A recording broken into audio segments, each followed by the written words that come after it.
ഇനി next topic എന്ന് പറയുന്നത് ഡിപ്പാർട്ട്മെന്റേഷൻ ആണ്. ഡിപ്പാർട്ട്മെന്റേഷൻ എന്താണെന്ന് നമുക്ക് നോക്കാം. ഡിപ്പാർട്ട്മെന്റേഷൻ എന്ന് പറഞ്ഞാൽ it's a process of grouping of activities into units and sub units for the purpose of administration. അഡ്മിനിസ്ട്രേഷന്റെ സൗകര്യത്തിനായിട്ട് ഒരു ഓർഗനൈസേഷന്റെ ആക്ടിവിറ്റീസിനെ ഗ്രൂപ്പ് ചെയ്യാണ്, യൂണിറ്റ് ആയിട്ടും സബ് യൂണിറ്റ്സ് ആയിട്ടും. ഇതിനെയാണ് നമ്മൾ ഡിപ്പാർട്ട്മെന്റേഷൻ എന്ന് പറയുന്നത്. ഇത് അഡ്മിനിസ്ട്രേഷന് ഭരിക്കാനുള്ള കാര്യങ്ങൾ നടത്തിപ്പിക്കാനുള്ള ഒരു സൗകര്യത്തിനായിട്ടായി ഡിപ്പാർട്ട്മെന്റേഷൻ ചെയ്യുന്നത്. ഡിവിഷൻസ് ആയിട്ടോ യൂണിറ്റ്സ് ആയിട്ടോ ബ്രാഞ്ചസ് ആയിട്ടോ സെക്ഷൻസ് ആയിട്ടോ ജോബ്സ് ആയിട്ടൊക്കെയാണ് ഡിപ്പാർട്ട്മെന്റൈസേഷൻ ചെയ്യുക. അത് തന്നെ 3 സ്റ്റേജ് ഉണ്ട്. Primary departmentation, intermediate departmentation, ultimate. Primary എന്ന് പറഞ്ഞു കഴിഞ്ഞാൽ ഒരു ഇനീഷ്യൽ ബ്രേക്കപ്പ് ഓഫ് ഫങ്ഷൻസ് ആണ്. മാർക്കറ്റിംഗ്, HR, ഫിനാൻസ് എന്നുള്ള രീതിയിൽ ഒരു സ്റ്റാർട്ടിങ്ങില് ഫങ്ഷൻസിനെ ബ്രേക്കപ്പ് ചെയ്യുന്നത് പ്രൈമറി ഡിപ്പാർട്ട്മെന്റേഷൻ. അത് കഴിഞ്ഞൊരു മിഡിൽ ലെവൽ ഓഫ് ഓർഗനൈസേഷൻ ലെവലില് ഡിപ്പാർട്ട്മെന്റ്സ് ക്രിയേറ്റ് ചെയ്യുന്നത് ഇന്റർമീഡിയറ്റ്. ഏറ്റവും ലോവർ ലെവൽസിൽ സെപ്പറേറ്റ് യൂണിറ്റുകൾ, ഡിവിഷൻ ഓഫ് ആക്ടിവിറ്റീസ് ക്രിയേറ്റ് ചെയ്യുന്നത് അൾട്ടിമേറ്റ്. ഈ 3 ഘട്ടങ്ങളിലൂടെയാണ് പ്രൈമറി കഴിഞ്ഞ് ഇന്റർമീഡിയറ്റ് കഴിഞ്ഞ് അൾട്ടിമേറ്റ് ഡിപ്പാർട്ട്മെന്റലൈസേഷനോട് കൂടിയാണ് ഡിപ്പാർട്ട്മെന്റേഷൻ എന്നുള്ള പ്രോസസ്സ് കംപ്ലീറ്റ് ആകുന്നത്.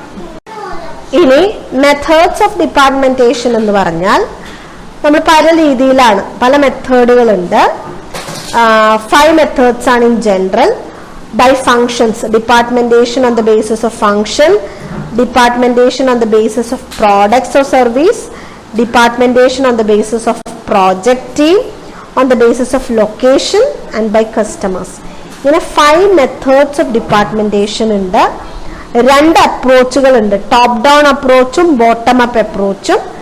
ടോപ്പ് ഡൗൺ അപ്രോച്ചിൽ activities divided into top level to bottom level, top executive to operational. അപ്പൊ അവിടെ ഒരു അതാണ് ഒരു ടോപ്പ് ഡൗൺ, താഴേക്ക് വരികയാണ് ടോപ്പ് ഡൗൺ. ബോട്ടം അപ്പ് എന്ന് പറഞ്ഞ division of activities bottom to top ലെവലാണ്. കൺവെൻഷണൽ അപ്രോച്ചിന്റെ എഗെയിൻസ്റ്റ് ആണ്. Task at the lower level is grouped to individual jobs. This jobs are grouped into administrative units. ഈ administrative units are group together to larger units. അങ്ങനെ top ലെവലിൽ വരെ എത്തുന്നതാണ്. അപ്പൊ 2 അപ്രോച്ചസും 5 മെത്തേഡ്സും കൂടി ചേരുന്നതാണ് ഈ ഡിപ്പാർട്ട്മെന്റേഷൻ എന്ന് പറയുന്നത്. ഇനി നെക്സ്റ്റ് പറയുന്നത് ഡിപ്പാർട്ട്മെന്റേഷൻ ബൈ ഫങ്ഷൻ ആണ്. ഫങ്ഷണൽ ഓർഗനൈസേഷൻ സ്ട്രക്ചർ എന്ന് നമ്മൾ പഠിച്ചില്ലേ, അത് തന്നെയാണ് സംഭവം. അപ്പൊ ഇവിടെ എങ്ങനെയാന്ന് വെച്ചാൽ entire activities of N organisation is grouped together on the basis of function. അതിന്റെ ബേസിസിലാണ് ഡിപ്പാർട്ട്മെന്റ്സ് ഉണ്ടാക്കുക. പ്രൊഡക്ഷൻ ഉണ്ടാവും, ഫിനാൻസ് ഉണ്ടാവും, മാർക്കറ്റിംഗ് ഉണ്ടാവും, HR ഉണ്ടാവും.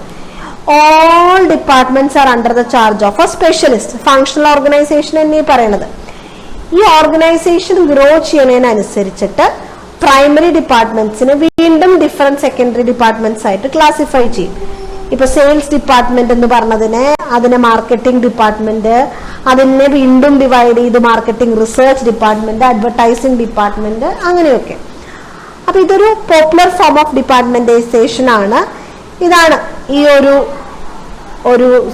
ഒരു ഫങ്ഷണൽ ഓർഗനൈസേഷൻ സ്ട്രക്ചർ അല്ലെങ്കിൽ ആ ഒരു ഫോം ഓഫ് ഡിപ്പാർട്ട്മെന്റൈസേഷൻ എന്ന് പറയുന്നതിന്റെ പിക്ചറാണ് ഇവിടെ കാണിച്ചിട്ടുള്ളത്. സോ ഇതാണ് ഡിപ്പാർട്ട്മെന്റൈസേഷൻ ബൈ ഫങ്ഷൻസ് എന്നതുകൊണ്ട് ഉദ്ദേശിക്കുന്നത്. ഇനി ഇങ്ങനെയുള്ള ഒരു ഡിപ്പാർട്ട്മെന്റൈസേഷന്റെ മെറിറ്റ്സ് എന്ന് പറഞ്ഞാൽ സ്പെഷ്യലൈസേഷൻ പറ്റും. കാരണം പ്രൊഡക്ഷൻ, സെയിൽസ്, പേഴ്സണൽ, ഫിനാൻസ് എന്നൊക്കെ പറഞ്ഞിട്ടുള്ള സ്പെഷ്യലൈസേഷനിലാണ് നമ്മൾ ഡിപ്പാർട്ട്മെന്റ്സേ ഉണ്ടാക്കുന്നത്. സ്പെഷ്യലൈസേഷൻ വരുമ്പോൾ സ്വാഭാവികമായിട്ടും സ്റ്റാൻഡർഡൈസേഷൻ പറ്റും. അത് സ്വാഭാവികമായിട്ടും വർക്കേഴ്സിനെ എഫിഷ്യൻസി കൂട്ടും. കാരണം അവർ എക്സ്പേർട്ട് അഡ്വൈസിൽ ഒരു സെപ്പറേറ്റ് വിങ് ആയിട്ടാണ് അത് നടക്കുന്നത്. സോ അതുകൊണ്ട് തന്നെ അതിനുള്ളൊരു ചാൻസ് ഉണ്ട്. വളരെ simple and easy to understand ആണ്. മാനേജേഴ്സിന് ഒരു ഓവർലോഡിങ് ഇല്ല. അവരുടെ പണി മാർക്കറ്റിംഗ് ആണെങ്കിൽ അവരത് മാത്രം അറിഞ്ഞാൽ മതി. ഇപ്പോൾ പ്രൊഡക്ഷൻ ഇൻക്രീസ് ചെയ്യാനായിട്ട് സഹായിക്കും ഈ സ്പെഷ്യലൈസേഷനും സ്റ്റാൻഡർഡൈസേഷനും വരുമ്പോൾ. അതുപോലെ തന്നെ കോർഡിനേഷൻ കുറച്ചും കൂടി ഇന്റർ ഡിപ്പാർട്ട്മെന്റൽ ലെവലിലും ഒക്കെയുള്ള കോർഡിനേഷൻ കുറച്ചും കൂടി എളുപ്പമാണ്.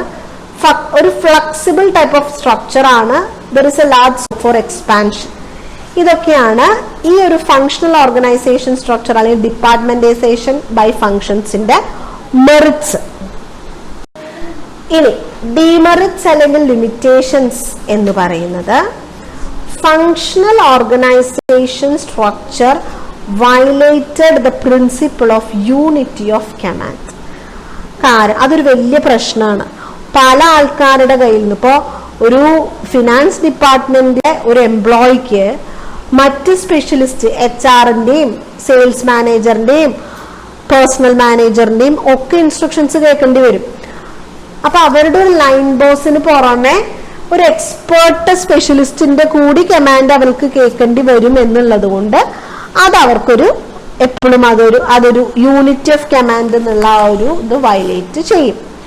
ഇനി നമ്പർ ഓഫ് ഫങ്ഷണൽ ഡിപ്പാർട്ട്മെന്റ്സ് കൂടുമ്പോൾ കോർഡിനേറ്റിംഗ് ഡിഫിക്കൽട്ട് ആവും. കാരണം ആക്ടിവിറ്റീസ് ഡൈവേഴ്സ് ആവുമ്പോൾ അതനുസരിച്ച് ഫങ്ഷൻസ് വരും.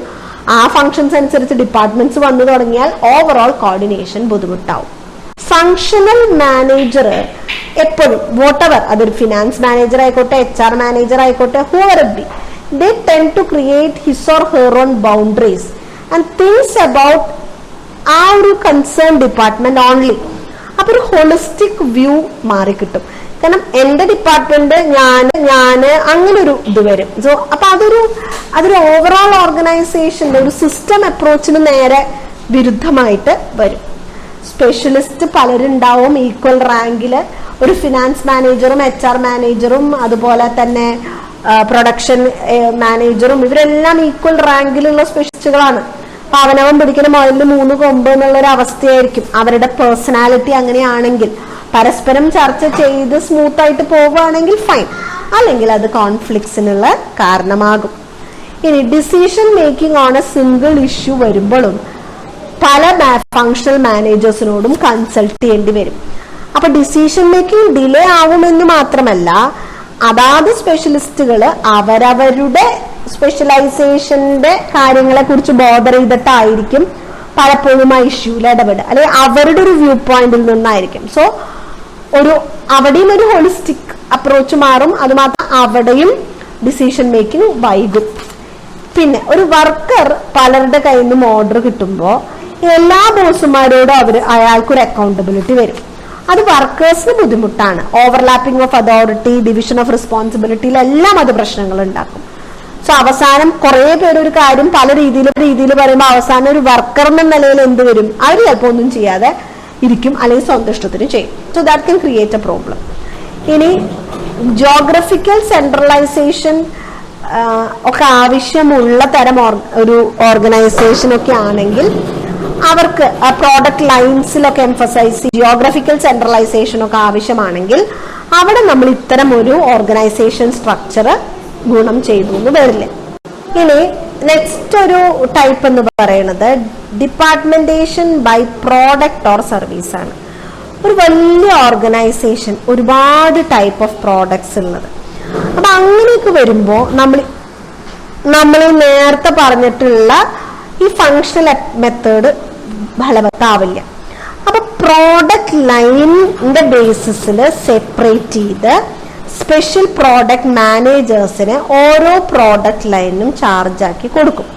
ആ പ്രോഡക്റ്റ് ഡിപ്പാർട്ട്മെന്റ് ആ ഒരു പ്രോഡക്റ്റിനെ മാനുഫാക്ചർ ചെയ്ത് സെല്ലിംഗ് നടത്തി പേഴ്സണൽ ഫംഗ്ഷൻ ഹാൻഡിൽ ചെയ്ത് പ്രോഡക്റ്റ് ഡെവലപ്മെന്റ് ഒക്കെ അങ്ങോട്ട് സെറ്റ് ചെയ്ത് പ്രോഫിറ്റ് ഉണ്ടാക്കി കൊടുക്കണം. അങ്ങനെയുള്ള ആ പ്രോഡക്റ്റ് റിലേറ്റഡ് ആയിട്ടുള്ള എല്ലാ പരിപാടിയും ആ ഒരു ഡിപ്പാർട്ട്മെന്റാ ചെയ്യണം. ഓവറോൾ ഒബ്ജക്റ്റീവ്സ് ഒക്കെ ഹെഡ് ഓഫീസ് എസ്റ്റാബ്ലിഷ് ചെയ്യും. എന്നിട്ട് അതനുസരിച്ചിട്ട് ഓരോ പ്രോഡക്റ്റ് ഡിപ്പാർട്ട്മെന്റൈസേഷൻ, ഓരോ പ്രോഡക്റ്റ് ലൈൻ അനുസരിച്ചിട്ട് ഓരോ ഡിവിഷൻസ് ഉണ്ടാക്കും. അപ്പൊ അതാണ് ഒരു ഇത്. ഇപ്പൊ ഒരു എക്സാമ്പിൾ, ആ ഒരു ഗ്രാഫ് നോക്കൂ, സ്ട്രക്ചർ നോക്കൂ. ചീഫ് എക്സിക്യൂട്ടീവ്, അപ്പൊ എക്സ് എന്നുള്ള പ്രോഡക്റ്റിന് ഒരു ജനറൽ മാനേജർ, വൈക്ക് ഒരു ജനറൽ മാനേജർ, സെഡിന് ഒരു ജനറൽ മാനേജർ. കോമൺ ആയിട്ടുള്ള ചീഫ് എക്സിക്യൂട്ടീവ് ഇവർക്ക് പറഞ്ഞു കൊടുക്കും. ഇവർ ആ ഒരു എക്സ് പ്രോഡക്റ്റിന്റെ കാര്യങ്ങൾ, സെയിൽസ്, പ്രൊഡക്ഷന്, അഡ്വർടൈസ്മെന്റ്, അതെല്ലാം ഓരോ പ്രോഡക്റ്റിന്റെയും അതാത് അവരുടെ അണ്ടറിൽ വരും. സോ ഇതാണ് ഡിപ്പാർട്ട്മെന്റേഷൻ ബൈ പ്രോഡക്റ്റ് ഓഫ് സർവീസസ്. ഇനി ഇതിൻ്റെ ഒരു മെറിറ്റ്സ് ഡിമെറിറ്റ്സ് എന്ന് പറയുന്നത്, ഈച്ച് പ്രോഡക്റ്റ് ലൈൻ ഒരു സ്പെഷ്യൽ അറ്റൻഷൻ കിട്ടും. അപ്പോൾ കുറച്ചും കൂടി ഒരു പ്രോഡക്റ്റ് സ്റ്റാൻഡർഡൈസേഷൻ പോസിബിൾ ആകും. റെസ്പോൺസിബിലിറ്റി ഓരോ യൂണിറ്റിനും ഡിവിഷനും ഉണ്ട് പ്രോഫിറ്റ് ഇൻക്രീസ് ചെയ്യാനുള്ളത് കൊണ്ട് മാക്സിമം എല്ലാ കാര്യങ്ങളിലും അവരുടെ എഫിഷ്യൻസി എൻഹാൻസ് ചെയ്യും. ഓരോ യൂണിറ്റിൻ്റെയും പെർഫോമൻസ് ഇൻഡിവിജ്വലി മെഷർ ചെയ്യാനായിട്ട് പറ്റും. ഫങ്ഷണൽ ആക്ടിവിറ്റീസിന്റെ കോർഡിനേഷൻ കുറച്ചും കൂടി എളുപ്പമാകും. Specialisation to great extent possible ആകും. ടോപ്പ് ലെവൽ മാനേജ്മെന്റിന് ഡീറ്റെയിൽഡ് ഇൻഫർമേഷൻ ഓരോ പ്രോഡക്റ്റിന്റെയും കിട്ടും. ഇനി കൺട്രോൾ ഇഫക്റ്റീവ് ആക്കും. കാരണം എന്താ വെച്ചാൽ സെപ്പറേറ്റ് ഉണ്ടല്ലോ, അക്കൗണ്ട്സ് മെയിൻറ്റെയിൻഡ് സെപ്പറേറ്റ്ലി ആണ് എന്നുള്ളത് കൊണ്ട് ഓവറോൾ മാനേജേഴ്സിന്റെ ഒരു ഡെവലപ്മെന്റും പോസിബിൾ ആക്കും. പക്ഷെ ഒരുപാട് പ്രോഡക്റ്റും ടൂ മെനി ഡിപ്പാർട്ട്മെന്റ്സും വരുമ്പോൾ അത് വീണ്ടും ഈ ഫംഗ്ഷൻ അനുസരിച്ച് ഡിവൈഡ് ചെയ്ത പോലെ കോർഡിനേഷൻ ഇഷ്യൂസ്, കോംപ്ലക്സിറ്റി, ഡിഫിക്കൽട്ടി ഒക്കെ കൊണ്ടുവരും. ടൂ മച്ച് ഗ്രോ ചെയ്യുമ്പോൾ അത് മാനേജറൽ എഫിഷ്യൻസിനെ കുറയ്ക്കും. വളരെ ഓട്ടോണമസ് ആയിട്ടുള്ള രീതിയിലേക്ക് യൂണിറ്റുകൾ മാറും. ഓവറോൾ മാനേജറിയൽ എഫിഷ്യൻസി കുറയും. ഡിഫറെന്റ് പ്രോഡക്റ്റുകൾ തമ്മിൽ ഒരു അൺഹെൽത്തി കോമ്പറ്റീഷൻ ഉണ്ടാവാനുള്ള, അപ്പോഴും ഈ ഓർഗനൈസേഷന്റെ പ്രോഡക്റ്റ് ആണ്, എക്സ് ആയാലും വൈ ആയാലും ഒക്കെ ഈ ഓർഗനൈസേഷന്റെ പ്രോഡക്റ്റ് ആണെന്നുള്ളൊരു ചിന്ത അങ്ങ് മാറിയിട്ട് ഞങ്ങളുടെ പ്രോഡക്റ്റ് എന്നുള്ളൊരു രീതിയിലേക്ക് വരും. അപ്പൊ അതും ഈ പറഞ്ഞ പോലെ ചാൻസ് ഫോർ കോൺഫ്ലിക്റ്റുകളൊക്കെ കൊണ്ടുവരാൻ ഒരു പോസിബിലിറ്റി ഉണ്ട്. ഇനി നെക്സ്റ്റ് എന്ന് പറയുന്നത് ഡിപ്പാർട്ട്മെന്റേഷൻ ഓഫ് പ്രോജക്ട് ടീമാണ്. ഇതെന്താന്ന് പറഞ്ഞാൽ ഓൾറെഡി ഒരു എക്സിസ്റ്റിംഗ് ഓർഗനൈസേഷൻ അതെന്തെങ്കിലും ഒരു പെർട്ടിക്കുലർ പർപ്പസിൽ ഒരു പുതിയ പ്രോഡക്റ്റ് ഡെവലപ്പ് ചെയ്യാനോ, ഒരു സ്പെസിഫിക് അസൈൻമെന്റ് കംപ്ലീറ്റ് ചെയ്യാനോ, അല്ലെങ്കിൽ ഒരു പെർട്ടിക്കുലർ റീജിയനിൽ എന്തെങ്കിലും ഒരു സ്റ്റഡി നടത്താനോ, അങ്ങനെ എന്തെങ്കിലും ഒരു ആവശ്യത്തിന് വേണ്ടിയിട്ട് ഒരു ഓർഗനൈസേഷൻ ഒരു പ്രോജക്റ്റ് ടീമിനെ ഉണ്ടാക്കും, ഒരാളെ മാനേജർ ആക്കും. എന്നിട്ട് ആ ഓർഗനൈസേഷന്റെ പല ഡിപ്പാർട്ട്മെന്റിൽ നിന്നുള്ള പല ആൾക്കാരുകളെ ടീമിലേക്ക് കൊടുക്കും. അപ്പൊ ഈ പ്രോജക്ട് മാനേജർ ആക്ടിവിറ്റീസ് അനലൈസ് ചെയ്ത് ഒബ്ജക്റ്റീവ് സെറ്റ് ചെയ്ത് ടീമിനെ മാനേജ് ചെയ്യും. ഓരോ ഡിഫറെന്റ് ഡിപ്പാർട്ട്മെന്റിൽ നിന്നും ആ ജോലിക്ക് ചെയ്യേണ്ട ജോലി അനുസരിച്ചിട്ട് ഓരോ ആൾക്കാരെ കൊടുക്കും. ഒരു ഡിപ്പാർട്ട്മെന്റൈസേഷൻ ഫോർ എ പ്രൊജക്ട് എന്ന് പറയുന്നത് ഇതാ മെട്രിക് സ്ട്രക്ചർ എന്ന് പറയും. അതുകൊണ്ട് ഉദ്ദേശിക്കുന്നത് ആ ഒരു പ്രോജക്റ്റിന്റെ കഴിഞ്ഞാൽ, ആ ഒരു മിഷൻ അക്കംപ്ലിഷ് ചെയ്ത് കഴിഞ്ഞാൽ അവരെ പിരിച്ചുവിടും. അവർ പിന്നെ back to their organisation, back to their original position ആവും.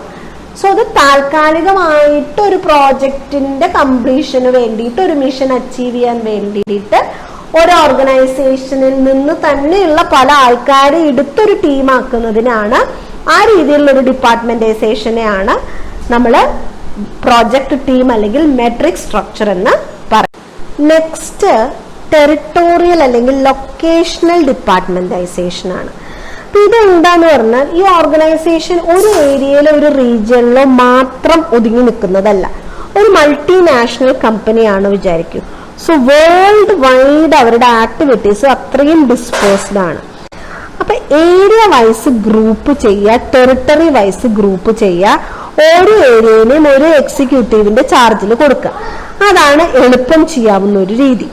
ജിയോഗ്രഫിക്കൽ ഏരിയ വെച്ച് northern division, southern division, western division, central division, അങ്ങനെയൊക്കെ ഒരു പ്യുവർ ടെറിട്ടോറിയൽ ഡിവിഷൻ പോസിബിൾ ആണ്. ഹെഡ് ഓഫീസ് ഉണ്ടായിരിക്കും, planning, coordination, specialised staff services ഒക്കെ, റിസർച്ച്, അഡ്വർടൈസിംഗ് തുടങ്ങിയ കാര്യങ്ങളൊക്കെ അവരായിരിക്കും കോർഡിനേറ്റ് ചെയ്യുന്നത്. പക്ഷെ വൈഡ് ഏരിയയിൽ സ്പ്രെഡ് ഓവർ ചെയ്ത് കിടക്കുന്നത് കൊണ്ട് ഈ ജിയോഗ്രഫിക്കൽ ലൈൻസിന്റെ ബേസിസിൽ ഒരു ഡിപ്പാർട്ട്മെന്റൈസേഷൻ ഉണ്ടായിരിക്കും. Multinational companies, transport company, distribution agent, bank, insurance, അവർക്കൊക്കെ ടെറിട്ടോറിയൽ അല്ലെങ്കിൽ ലൊക്കേഷണൽ അതാണ് എപ്പോഴും വരിക. ഇപ്പൊ ഈ ഒരു ഡയഗ്രാമിൽ കണ്ട പോലെ എം എന്ന് പറഞ്ഞ മാർക്കറ്റിംഗ്, പി പറഞ്ഞ പേഴ്സണൽ, പി യു എന്ന് പറഞ്ഞ purchasing, F finance, NR, SR, ER, WR എന്നൊക്കെ പറയുന്നതാണ് regions. Northern region, southern region, eastern region, western region ഒക്കെ. PEAS എന്നൊക്കെ പറയുന്നത് പ്രൊഡക്ഷൻ, എഞ്ചിനീയറിംഗ്, അക്കൗണ്ടിങ്, സെയിൽസ് ആണ്. സോ ഇവിടെ അങ്ങനെയാണ് മെയിൻ ഫങ്ഷൻസ് അത് കഴിഞ്ഞിട്ട് റീജിയൻ വൈസ് ക്ലാസിഫിക്കേഷൻ, അതിൽ ഓരോന്നിന്റെയും അണ്ടറിൽ ഓരോന്ന് ആ ഒരു രീതിയിലാണ് ടെറിട്ടോറിയൽ അല്ലെങ്കിൽ ലൊക്കേഷണൽ ഡിപ്പാർട്ട്മെന്റൈസേഷൻ വരുന്നത്. ഓക്കെ, ഈ ഒരു ഇതിന്റെ മെറിറ്റ്സ് നമുക്ക് നോക്കാം.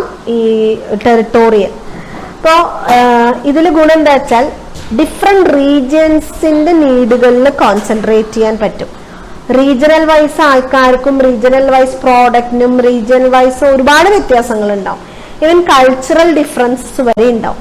സോ റീജിയൻ വൈസ് ആണ് നമ്മളുടെ ഡിപ്പാർട്ട്മെന്റൈസേഷൻ എങ്കിൽ ആ ഒരു റീജിയനിന്റെ പ്രത്യേകത അനുസരിച്ചിട്ട് ആ കേറ്റർ ചെയ്യാൻ പറ്റും ആ നീഡ്സ്. ഡീസെൻട്രലൈസേഷൻ പക്ക പെർഫെക്റ്റ് ആയിട്ട് പോസിബിൾ ആകും. കോസ്റ്റ് റിഡക്ഷൻ പോസിബിൾ ആകും. ഓരോ റീജിയന്റെയും അഡ്വാൻറ്റേജസ് ഉപയോഗിക്കാവും. അപ്പൊ അതുകൊണ്ട് ആ കോസ്റ്റ് റിഡക്ഷൻ പറ്റും. ഓർഗനൈസേഷന് റീജിയണൽ കണ്ടീഷൻ അനുസരിച്ചിട്ട് പോളിസി മാറ്റാം. ഒരു കോമൺ പോളിസി വെച്ചിട്ട് ലോകത്ത് എല്ലായിടത്തും നമുക്ക് നടക്കുന്ന കാര്യമില്ല ഒരു ബിസിനസ് ചെയ്യല്. So depending upon the regional conditions you can change the policy.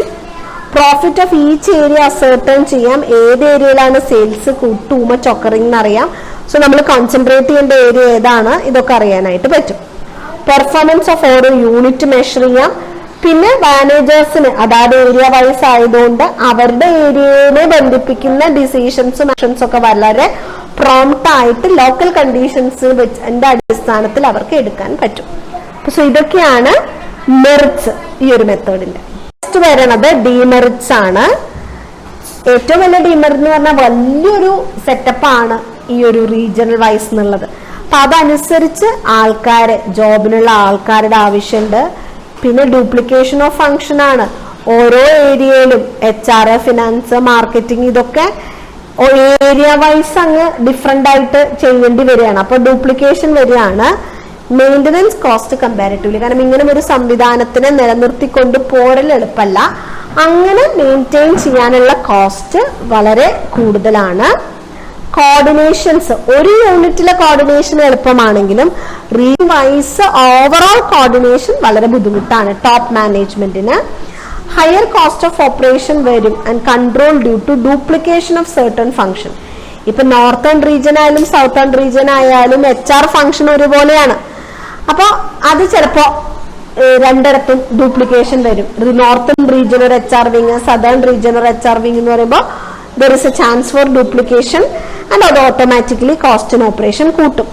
Conflict എപ്പോഴും ഹെഡ് ഓഫീസും സോണൽ ഓഫീസും, ഹെഡ് ഓഫീസിന്റെ മേൽ കുറെ അധികാരങ്ങൾ ഉണ്ടായിരിക്കും, കുറെ ഫംഗ്ഷൻസും അവരായിരിക്കും കോൺസെൻട്രേറ്റ് ചെയ്ത് വെച്ചിരിക്കുക. അപ്പോൾ യൂണിറ്റുകൾക്ക് ഈ റീജിയണൽ ഓഫീസിന് എല്ലാത്തിനും ഹെഡ് ഓഫീസിന്റെ അപ്രൂവലൊക്കെ വേണ്ടി വരും. അവരുടേതായിട്ടുള്ള ചില തീരുമാനങ്ങൾ അവർ എടുത്തുമ്പോൾ ഹെഡ് ഓഫീസിന് ആ സോണിന്റെ പ്രത്യേകത മനസ്സിലാക്കാൻ പറ്റിയില്ലെങ്കിൽ ചിലപ്പോൾ അവർ കയറി ഉടക്കും. അപ്പൊ അതിന്റെ ഒരു കോൺഫ്ലിക്റ്റ് ഉള്ള ചാൻസസ് വരും. അതൊക്കെയാണ് പൊതുവിൽ ഇത്തരം ഒരു സംവിധാനം വരുമ്പോഴുള്ള ഡിസ്അഡ്വാൻറ്റേജസ്. ഇനി ഡിപ്പാർട്ട്മെന്റൈസേഷൻ ബൈ കസ്റ്റമേഴ്സ് ആണെങ്കിൽ, ഇപ്പോ സ്പെഷ്യലൈസ്ഡ് സർവീസസ് ഒക്കെ റെൻഡർ ചെയ്യുന്ന കമ്പനീസിനാണ് ഇത്തരം ഡിപ്പാർട്ട്മെന്റൈസേഷൻ വഴി സാധാരണ ഇത് ഫോളോ ചെയ്യാറ്.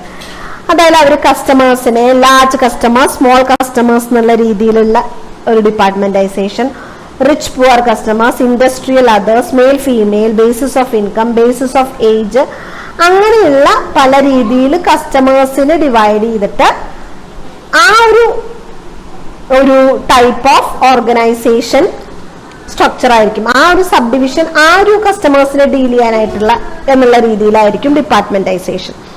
സർവീസസ് ഓർഗനൈസേഷനിലൊക്കെ ഈ രീതിയിലാണ് ഏറെക്കുറെ വരിക. പക്ഷെ പ്രാക്ടിക്കലി എല്ലാ ഓർഗനൈസേഷനും ഒരു കോമ്പോസിറ്റ് ടൈപ്പ് ഓഫ് ഡിപ്പാർട്ട്മെന്റൈസേഷൻ ആയിരിക്കും.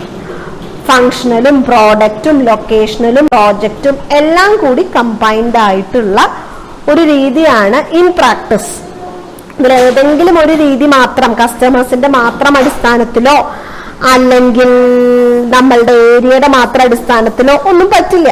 അപ്പൊ നമ്മള് പൊതുവിൽ നമ്മളൊരു composite type of organisation structure ആണ് ഫോളോ ചെയ്യുക. അപ്പൊ അതാണ് നമുക്ക് ഈ ഒരു ഡിപ്പാർട്ട്മെന്റൈസേഷനിൽ നോക്കാനുള്ളത്. Okay, so thank U.